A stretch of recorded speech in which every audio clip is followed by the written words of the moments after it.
ಪರಿಶುದ್ಧವಾದ ನಾಮಕ್ಕೆ ಸ್ತೋತ್ರವಾಗಲಿ. ಮತ್ತೊಂದು ಆವರ್ತಿ ಒಳ್ಳೆಯ ದಿನದಲ್ಲಿ ದೇವರ ಸಮ್ಮುಖದಲ್ಲಿ ಬಂದು ದೇವರ ವಾಕ್ಯವನ್ನು ಧ್ಯಾನ ಮಾಡಲಿಕ್ಕಾಗಿ ದೇವರು ಕೊಟ್ಟಂಥ ಈ ಒಳ್ಳೆಯ ಅವಕಾಶಕ್ಕಾಗಿ ದೇವರಿಗೆ ಸ್ತೋತ್ರ ಮಾಡುವನಾಗಿದ್ದೇನೆ. ಬನ್ನಿರಿ, ಈ ದಿನ ಸ್ವಲ್ಪ ಸಮಯದ ಧ್ಯಾನಕ್ಕಾಗಿ ಕೆಲವೊಂದು ವಚನಗಳನ್ನು ನಾವು ಧ್ಯಾನ ಮಾಡಿಕೊಳ್ಳೋಣ. ಹಬಕ್ಕೂಕನು ಬರೆದ ಪ್ರವಾದನೆಯ ಪುಸ್ತಕ 3ನೇ ಅಧ್ಯಾಯ 18ನೇ ವಚನ. ನಾನು ಯೆಹೋವನಲ್ಲಿ ಉಲ್ಲಾಸಿಸುವೆನು, ನನ್ನ ರಕ್ಷಕನಾದ ದೇವರಲ್ಲಿ ಆನಂದಿಸುವೆನು. 19ನೇ ವಚನ. ಕರ್ತನಾದ ಯೆಹೋವನೇ ನನ್ನ ಬಲ, ಆತನು ನನ್ನ ಕಾಲನ್ನು ಜಿಂಕೆಯ ಕಾಲಿನಂತೆ ಚುರುಕು ಮಾಡಿ ನನ್ನ ಉನ್ನತ ಪ್ರದೇಶಗಳಲ್ಲಿ ನನ್ನನ್ನು ನಡೆಸುತ್ತಾನೆ. ಪ್ರಿಯ ದೇವಜನವೇ, ಈ ವಾಕ್ಯವನ್ನು ನಾವು ಓದುವಾಗ ನಮಗೆ ತಿಳಿಯಬೇಕಾದಂಥ ಒಂದು ವಿಷಯ, ಇಲ್ಲಿ ಹಬಕ್ಕೂಕನು ತಾನು ಸಂತೋಷ ಪಡುವಂಥ ಒಂದು ವಿಷಯವನ್ನು ಅಥವಾ ಅವನ ಜೀವಿತದಲ್ಲಾದಂಥ ಉಲ್ಲಾಸವನ್ನು ನಮ್ಮ ಮಧ್ಯದಲ್ಲಿ ಅವನು ಹಂಚಿಕೊಳ್ಳುವನಾಗಿದ್ದಾನೆ. ಈ ಒಂದು ವಚನಗಳನ್ನು ನಾವು ಓದುವಾಗ ನಮಗೆ ಗೊತ್ತಿರಬೇಕಾದಂಥ ಒಂದು ಸಂಗತಿ, ಅವನಿಗೆ ಉಲ್ಲಾಸವಾಗಿರುವಂಥ ಏನೋ ಒಂದು ಸಂಭವ ಘಟನೆ ನಡೆದಿದೆ ಎಂಬುದಾಗಿ. ನಾವು ಸಹ ಅನೇಕ ಸಾರಿ ಸಂತೋಷ ಪಡ್ತೇವೆ ದೇವರ ಹತ್ರ. ಬನ್ನಿರಿ, ನಾವು ದೇವರನ್ನು ಘನಪಡಿಸೋಣ, ಆರಾಧಿಸೋಣ, ಉಲ್ಲಾಸ ಪಡೋಣ. ಯಾವಾಗ ಹೇಳ್ತೇವೆ ಅಂತಂದರೆ ನಮ್ಮ ಜೀವಿತದಲ್ಲಿ ಏನಾದರೂ ಒಳ್ಳೆಯದಾದಾಗ, ಆದರೆ ಯಾವಾಗಾದರೂ ನಮಗೆ ಏನಾದರೂ ಕೆಟ್ಟದು ಎಂಬುದಾಗಿ ಸಂಭವಿಸಿದಾಗ ನಮಗೆ ಯಾವ ರೀತಿಯಲ್ಲಿ ನಮ್ಮ ಪ್ರತಿಕ್ರಿಯೆ ಇರ್ತದೋ ಅದು ನಮ್ಮೆಲ್ಲರಿಗೆ ಗೊತ್ತಿರುವಂಥ ಒಂದು ಸಂಗತಿಯಾಗಿದೆ. ಅದಕ್ಕಾಗಿ ಅನೇಕ ಭಕ್ತರು ಸತ್ಯವೇದದಲ್ಲಿ ತಮ್ಮ ಜೀವಿತದಲ್ಲಿ ಅವರು ಎದುರಿಸಿದಂಥ ಪರಿಸ್ಥಿತಿಗಳಲ್ಲಿ ಅವರು ತೋರಿದಂಥ ಕೆಲವೊಂದು ಪ್ರಕ್ರಿಯೆ ಅಥವಾ ಪ್ರತಿಕ್ರಿಯೆಗಳು ನಮಗೆ ಆಶ್ಚರ್ಯವನ್ನು ಉಂಟು ಮಾಡ್ತದೆ. ನಾವು ಸಂತೋಷಕ್ಕೆ ಸಂತೋಷವನ್ನು ಅನೇಕ ಸಾರಿ ವ್ಯಕ್ತಪಡಿಸ್ತೇವೆ, ದುಃಖಕ್ಕೆ ದುಃಖವನ್ನು ಅನೇಕ ಸಾರಿ ವ್ಯಕ್ತಪಡಿಸ್ತೇವೆ. ಯಾಕೆಂದರೆ ನಾವು ಅನೇಕ ಸಾರಿ ನಾವು ಮಾನವತ್ವ ಅಥವಾ ಮನುಷ್ಯ ಸ್ವಭಾವಗಳನ್ನು ಅನೇಕ ಸಾರಿ ನಾವು ಹೊರಗೆ ಹಾಕ್ತೇವೆ. ಆದರೆ ಈ ವ್ಯಕ್ತಿಯ ಕುರಿತಾಗಿ ನಾವು ಧ್ಯಾನ ಮಾಡುವುದಾದರೆ, ಈ ಒಂದು ಹಬಕ್ಕೂಕನ ಪ್ರವಾದನೆ ಪುಸ್ತಕ 3 ಅಧ್ಯಾಯಗಳನ್ನು ಹೊಂದಿರುವಂಥದ್ದಾಗಿದೆ. ಮೊದಲನೆಯ ಅಧ್ಯಾಯದಲ್ಲಿ ಅವನ ಪ್ರಶ್ನೆಯ ಮೂಲಕವಾಗಿ ಅಧ್ಯಾಯವನ್ನು ಪ್ರಾರಂಭ ಮಾಡುತ್ತಾನೆ.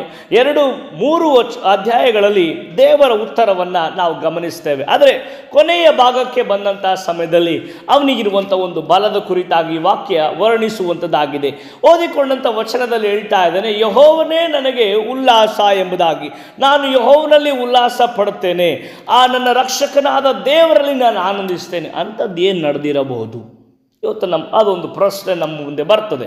ಅದಕ್ಕೆ ಉತ್ತರ ಬಂದು 17ನೇ ವಚನವನ್ನು, ಅದೇ 3ನೇ ಅಧ್ಯಾಯ 17ನೇ ವಚನ ನಮಗೆ ದೊರಕುವಂಥದ್ದಾಗಿದೆ. ನಂಬರ್ 1, ಆಹಾ, ಅಂಜೂರವು ಚಿಗುರಿದೆ ಎಂಬುದಾಗಿ ವಾಕ್ಯ ಹೇಳಲಿಲ್ಲ, ಚಿಗುರದಿದ್ದರು, ದ್ರಾಕ್ಷಾಲತೆಗಳಲ್ಲಿ ಹಣ್ಣು ಸಿಕ್ಕದಿದ್ದರು, ಎಣ್ಣೆ ಮರಗಳ ಉತ್ಪತ್ತಿಯು ಶೂನ್ಯವಾದರು, ಹೊಲ ಗದ್ದೆಗಳು ಆಹಾರವನ್ನು ಕೊಡದೆ ಹೋದರು, ಹಿಂಡು ಅಟ್ಟಿಯೊಳಗಿಂದ ನಾಶವಾದರು, ಮಂದೆಯು ಕೊಟ್ಟಿಗೆಗಳೊಳಗೆ ಇಲ್ಲದಿದ್ದರು.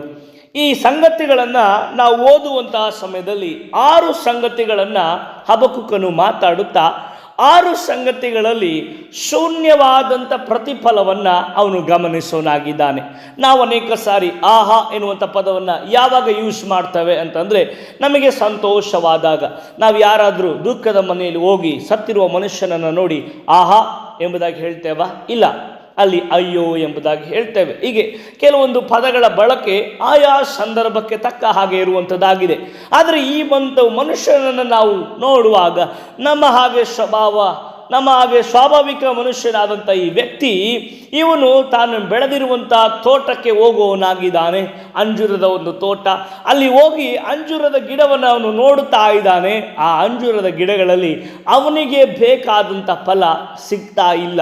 ಅದಕ್ಕಾಗಿ ಅವನು ಹೇಳುವಂಥ ಮಾತು, ಆಹಾ, ಅಂಜೂರವು ಚಿಗುರದೇ ಇದ್ದರು. ಅಂದರೆ ಅವನು ಬಿತ್ತಿದಂಥ ಬೀಜ ಅವನಿಗೆ ಫಲವನ್ನು ಕೊಟ್ಟಿಲ್ಲ. ಪ್ರಿಯ ದೇವಜನವೇ, ಅನೇಕ ಸಾರಿ ನಮ್ಮ ಜೀವಿತದಲ್ಲಿ ಅನೇಕ ಸಾರಿ ದೇವರ ಮೇಲೆ ಭಾಳ ಭರವಸೆ, ಭಕ್ತಿ ಎಲ್ಲವನ್ನು ಇಟ್ಟುಕೊಂಡು ಏನೋ ಮಾಡಿರ್ತೀವಿ. ನಾವು ಮಾಡಿದಾಗ ಅದು ನಮಗೆ ಏನಾದರೂ ಪ್ರತಿಫಲವನ್ನು ಕೊಡಲಿಲ್ಲ ಅಂತ ಇಟ್ಕೊಳ್ಳಿ, ನಾವು ದೇವರ ಬಗ್ಗೆ, ಅಯ್ಯೋ ಸ್ವಾಮಿ, ನಿನ್ನ ಮೇಲೆ ಏನೆಲ್ಲ ಭಕ್ತಿ ತೋರಿಸಿದ್ದೆ, ನಿನಗೇನೆಲ್ಲ ನಾನು ಮಾಡಿದೆಯಪ್ಪ, ನೀ ನನಗೆ ಏನು ಮಾಡಿಲ್ಲ ಅನ್ನುವಂಥ ಅನೇಕ ಪ್ರಶ್ನೆಗಳು ನಮ್ಮ ಮುಂದೆ ಬರುವಂಥದ್ದಾಗಿದೆ. ಇದು ಒಂದು ಘಟನೆ ಅವನ ಜೀವಿತದಲ್ಲಿ ನಡೆದಿಲ್ಲ. ಇದು ಒಂದು ಸಂಭವ ಅಲ್ಲ ಪ್ರಿಯ ದೇವಜನವೇ. ಎರಡನೇ ಭಾಗಕ್ಕೆ ನಾವು ಬರುವಾಗ ಅಲ್ಲಿ ವಾಕ್ಯ ಹೇಳ್ತದೆ, ಒಂದನೇದಾಗಿ ಅಂಜೂರ ಇಲ್ಲ, ಎರಡನೇದಾಗಿ ದ್ರಾಕ್ಷಾಲತೆಗಳಲ್ಲಿ ಹಣ್ಣು ಸಿಕ್ಕದಿದ್ದರು. ಅಂದರೆ ಅವನಿಗೆ ಅಂಜೂರ ಹೋಯ್ತು, ಇನ್ನು ಬೇರೆ ಏನೋ ಇದೆ, ನಾನು ಸಂತೋಷ ಪಡಬಹುದು. ಅದು ಏನೆಂಬುದಾಗಿ ಹೇಳಬೇಕಾದ್ರೆ ದ್ರಾಕ್ಷಾಲತೆ ಅವನ ಹತ್ರ ಇದೆ, ದ್ರಾಕ್ಷ ಬಳ್ಳಿ ಅವನ ಹತ್ರ ಇದೆ, ದ್ರಾಕ್ಷ ತೋಟ ಅವನ ಹತ್ರ ಇದೆ. ಅಲ್ಲಿ ಹೋಗ್ತಾ ಇದ್ದಾನೆ, ಆ ದ್ರಾಕ್ಷ ಒಂದು ತೋಟದಲ್ಲಿ ಹಣ್ಣು ಇಲ್ಲ. ಆಗ ಅವನು ಹೇಳುವಂಥ ಮಾತು, ಒಬ್ಬರಿಗೆ ಒಂದು ಸಾರಿ ಒಂದು ನೋವಾದರೆ ಆ ಮನುಷ್ಯ ತಾಳಿಕೊಳ್ತಾನೆ. ನಾವು ಭಾಳ ಸರಿ ಹೇಳ್ತೇವೆ, ಅಯ್ಯೋ ನೋವಿನ ಮೇಲೆ ಗಾಯದ ಮೇಲೆ ಗಾಯ ಆದರೆ ಹೇಗೆ ನಾವು ತಾಳಿಕೊಳ್ಳಬಹುದು ಪಾಸ್ಟ್ರೇ, ನಮಗೆ ತಾಳ್ಕೊಳ್ಳೋಕ್ಕಾಗೋದಿಲ್ಲ, ನೋವಿನ ಮೇಲೆ ನೋವಾದರೆ ತಾಳ್ಕೊಳ್ಳೋಕ್ಕಾಗ್ತದಾ ಎಂಬುದಾಗಿ ಅನೇಕ ಸಾರಿ ನಾವು ಪ್ರಶ್ನೆಯನ್ನು ಮಾಡ್ತೇವೆ. ಆ ಎಲ್ಲ ಪ್ರಶ್ನೆಗಳಿಗೆ ಈ ವ್ಯಕ್ತಿ ನಮಗೆ ಉತ್ತರವಾಗಿ ನಿಲ್ಲುವವನಾಗಿದ್ದಾನೆ. ಈ ವ್ಯಕ್ತಿ ದ್ರಾಕ್ಷಾಲತೆಗಳಲ್ಲಿ ಹಣ್ಣು ಇವನಿಗೆ ಸಿಕ್ಕಿಲ್ಲ, ಅಂಜೂರವು ಚಿಗುರಿಲ್ಲ, ಇವನಿಗೆ ಇನ್ನೂ ಬೇರೆ ಏನೇ ಇದೆ, ಅದಕ್ಕಾಗಿ ಇವನು ಅದರ ಬಗ್ಗೆ ತಲೆ ಕೆಡಿಸ್ಕೊಳ್ತಾ ಇಲ್ಲ. ಮೂರನೇ ಭಾಗದಲ್ಲಿ ನಾವು ಗಮನಿಸುವುದಾದರೆ ಎಣ್ಣೆ ಮರ ಅಂತಂದರೆ ಅಂಜೂರ ಹೋದ್ರು, ದ್ರಾಕ್ಷಾಲತೆ ಹೋದ್ರು, ಎಣ್ಣೆಯಲ್ಲಿ ಅವನು ತಾನು ಏನೆಲ್ಲ ಲಾಸ್ ಆಗಿದ್ದ ಅದನ್ನು ಲಾಭ ಪಡೆಯುವಷ್ಟು ಎಣ್ಣೆ ಒಂದು ಮರಗಳ ಒಂದು ಸಮೂಹ ಅವನ ಬಳಿಯಲ್ಲಿದೆ. ಆದರೆ ವಾಕ್ಯ ಹೇಳ್ತದೆ, ಎಣ್ಣೆ ಮರಗಳ ಉತ್ಪತ್ತಿ ಶೂನ್ಯವಾದರು. ಅಲ್ಲಿ ಸಹ ಶೂನ್ಯ. ಮೊದಲನೇ ಶೂನ್ಯ, ಎರಡನೇ ಶೂನ್ಯ, ಮೂರನೆಯ ಶೂನ್ಯ, ಎಲ್ಲವೂ ಶೂನ್ಯ. ಅಲ್ಲಿಗೂ ಈ ಮನುಷ್ಯ ಕುಗ್ಗಿ ಹೋಗಲಿಲ್ಲ. ಕಾರಣ ಏನಂತಂದರೆ ಇನ್ನೂ ಇವನ ನಿರೀಕ್ಷೆಗೆ ಇನ್ನೊಂದು ಆಧಾರಗಳಿದ್ದಾವೆ. ಅನೇಕ ಸಾರಿ ನಾವು ಹಾಗೆ ಒಂದು ಹೋದರೆ ಇನ್ನೊಂದು ಇಟ್ಕೊಂಡಿರ್ತೇವೆ. ಇದಿಲ್ಲ ಅಂತಂದರೆ ಇನ್ನೊಂದು, ಇದಿಲ್ಲ ಅಂದರೆ ಇದೊಂದು. ಯಾಕೆಂದರೆ ನಾವು ಮನುಷ್ಯರು, ನಮಗೆ ಯಾವಾಗಲೂ ಏನಂತಂದರೆ ಸೈಡಿಗೆ ಒಂದು ಏನಾದರೂ ನಾವು ಹಾತ್ಕೊಳ್ಳಿಕ್ಕೆ ಆಧಾರಕ್ಕಾಗಿ ಏನಾದರೂ ಇಟ್ಕೊಂಡಿರ್ತೇವೆ. ಈ ವ್ಯಕ್ತಿಯು ಸಹ ಹಾಗೆ ಬೇರೆ ಬೇರೆ ಆಧಾರಗಳ ಮೇಲೆ ತನ್ನನ್ನು ತಾನು ಅವಲಂಬನೆ ಮಾಡಿಕೊಂಡಿರುವಂತಹ ಸಮಯದಲ್ಲಿ ಮೂರು ಶೂನ್ಯವನ್ನು ನಾವು ಅಲ್ಲಿ ಗಮನಿಸ್ತೇವೆ. ಕೊನೆಯದಾಗಿ ನಾಲ್ಕನೇ ಭಾಗಕ್ಕೆ ಬರುವುದಾದರೆ, ಹೊಲ ಗದ್ದೆಗಳ ಆಹಾರವನ್ನು ಕೊಡದೆ ಹೋದರು. ಹೊಲ ಗದ್ದೆಗಳಲ್ಲಿ ಇವನಿಗೆ ಆಹಾರ ಇಲ್ಲ. ಗಮನಿಸ್ರಿ, ಇವನಿಗೆ ವ್ಯಾಪಾರದಲ್ಲಿ ಶೂನ್ಯವಿದೆ. ಇವನು ತನ್ನ ಜೀವಿತದ ಉದ್ಧಾರಕ್ಕಾಗಿ ಏನು ಮಾಡಿಕೊಂಡಿದ್ದು ಅದನ್ನು ಶೂನ್ಯವಾಗಿದ್ದಾವೆ. ಇವನ ಬೇರೆ ಎಲ್ಲ ವಿಷಯಗಳಲ್ಲಿ ಶೂನ್ಯವನ್ನು ನೋಡುತ್ತಾ ಇದ್ದಾನೆ. ಈಗ ಆಹಾರದ ವಿಷಯಕ್ಕೆ ಬರುವಂತಹ ಸಮಯದಲ್ಲಿ ಅದು ಸಹ ಶೂನ್ಯ. ಆಗ ಇವನು ಹೇಳುವಂಥ ಮಾತೇನಾಗಿರಬಹುದು? ಆಗ ಅಂತ ಹೇಳಲಿಕ್ಕೆ ಆಗ್ತದ? ಒಂದು ಸಾರಿ ನಾವು ಆಲೋಚನೆ ಮಾಡೋಣ. ಆಗ ನಾವು ಎಂಬುದಾಗಿ ಹೇಳ್ತೇವಾ? ಪ್ರಿಯ ದೇವಜನವೇ, ನಮ್ಮ ಭರವಸೆ ಯಾರಾಗಿದ್ದಾರೆ? ಈ ವಚನ ನಮಗೆ ಭಾಳ ಸೂಕ್ಷ್ಮವಾಗಿ ನಮ್ಮ ಬಗ್ಗೆ ಯೋಚಿಸುವಂಥದ್ದನ್ನು ಇದು ಕಲಿಸಿಕೊಡುವಂಥದ್ದಾಗಿದೆ. ಅಲ್ಲಿಯೂ ಸಹ ಇವನಿಗೆ ನಾಲ್ಕನೇ ಶೂನ್ಯವನ್ನು ಗಮನಿಸ್ತೇವೆ. ಅದಾದ ಮೇಲೆ ಇನ್ನೂ ಇವನಿಗೆ ನಂಬಿಕೆ ಇರುವಂಥ ಇನ್ನೊಂದು ಸ್ಥಳ, ಹಿಂಡು ಹಟ್ಟಿಯ ಒಳಗಿಂದ ನಾಶವಾದರು. ಅಂದರೆ ಇವನಿಗೆ ಕುರಿ ದನಗಳ ಹಟ್ಟಿ ಇದೆ, ಹಿಂಡು ಇದೆ, ಅದರ ಮೇಲೆ ಇವನ ಒಂದು ದೃಷ್ಟಿ ಇದೆ. ಇವೆಲ್ಲವುಗಳನ್ನು ನಾನು ಸರಿಪಡಿಸಬಹುದೆನ್ನುವಂಥ ನಂಬಿಕೆಯಲ್ಲಿ ಮನುಷ್ಯನಿದ್ದಾನೆ. ಅಲ್ಲಿ ಹೋಗ್ತಾ ಇದ್ದಾನೆ, ಅಲ್ಲಿ ಸಹ ಅವನಿಗೆ ಶೂನ್ಯ. ಇದು ಅವನಿಗೆ ಬಂದಂಥ 5ನೇ ಶೂನ್ಯ. ಅಷ್ಟಕ್ಕೆ ಅವನ ಜೀವಿತ ಮುಗಿಯಲಿಲ್ಲ. ಮುಂದಕ್ಕೆ ಹೋಗುವಂಥ ಸಮಯದಲ್ಲಿ ವಾಕ್ಯ ಬರೀತದೆ, ಮಂದೆಯು ಕೊಟ್ಟಿಗೆಗಳ ಒಳಗಡೆ ಇಲ್ಲದೇ ಇದ್ದರು. ಅಲ್ಲಿ ಸಹ ಶೂನ್ಯ. 6 ಶೂನ್ಯ.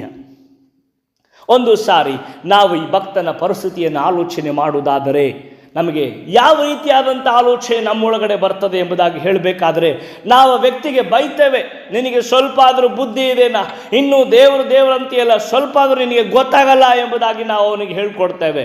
ಆದರೆ ಈ ವ್ಯಕ್ತಿ ಈ 6 ಶೂನ್ಯಗಳನ್ನು ನೋಡಿದ ಮೇಲೆ ಹೇಳುವಂಥ ಮಾತೇನು ಗೊತ್ತಾ? ಅದು ನಮಗೆ ಆಶ್ಚರ್ಯವನ್ನು ಉಂಟು ಮಾಡ್ತದೆ. ಏನಂತಂದರೆ 6 ಶೂನ್ಯಗಳನ್ನು ನೋಡಿದಾದ ಮೇಲೆ ಹೇಳ್ತದನೆ, ನಾನು ಯೆಹೋವನಲ್ಲಿ ಉಲ್ಲಾಸಿಸುತ್ತೇನೆ, ನನ್ನ ಕರ್ತನಾದಂಥ ನನ್ನ ರಕ್ಷಕನಾದ ದೇವರಲ್ಲಿ ನಾನು ಉಲ್ಲಾಸಿಸುತ್ತೇನೆ ಎಂಬುದಾಗಿ ಹೇಳ್ತಾ ಇದ್ದಾನೆ. ಪ್ರಿಯ ದೇವಜನವೇ, ಇದು ನಿಜವಾದ ಭಕ್ತಿಯನ್ನು, ನಿಜವಾದಂಥ ನಂಬಿಕೆಯನ್ನು, ಭರವಸೆಯನ್ನು ಅವನಿಗೆ ತೆಗೆದುಕೊಂಡು ಬರುವಂಥದ್ದಾಗಿದೆ. ಅದಕ್ಕಾಗಿ 19ನೇ ವಚನದಲ್ಲಿ ಹೇಳ್ತಾ ಇದ್ದಾನೆ, ನನಗೆ ಅವೆಲ್ಲವೂ ಹೋದರೂ ಸಹ ಕರ್ತನಾದ ಯೆಹೋವನೇ ನನ್ನ ಬಲ. ಇವತ್ತು ಈ ವಾಕ್ಯವನ್ನು ಕೇಳಿಸಿಕೊಳ್ಳುವಂಥ ನನ್ನ ಬಲ ಏನಾಗಿದೆ ಎಂಬುದಾಗಿ ಅರ್ಥ ಮಾಡಿಕೊ. ಆ ಬಲ ಯಾರು ಎಂಬುದಾಗಿ ಅರ್ಥ ಮಾಡಿಕೊ. ಅಲ್ಲಿ 6 ಶೂನ್ಯಗಳನ್ನು ನಾವು ಗಮನಿಸ್ತಾ ಇದ್ದೇವೆ. ಆದರೂ ಅವನು ಕುಂದಿ ಹೋಗಲಿಲ್ಲ. ಅವನು ಹೇಳಿದಂಥ ಮಾತು, ಕರ್ತನಾದ ಯೆಹೋವನು ನನ್ನ ಬಲ.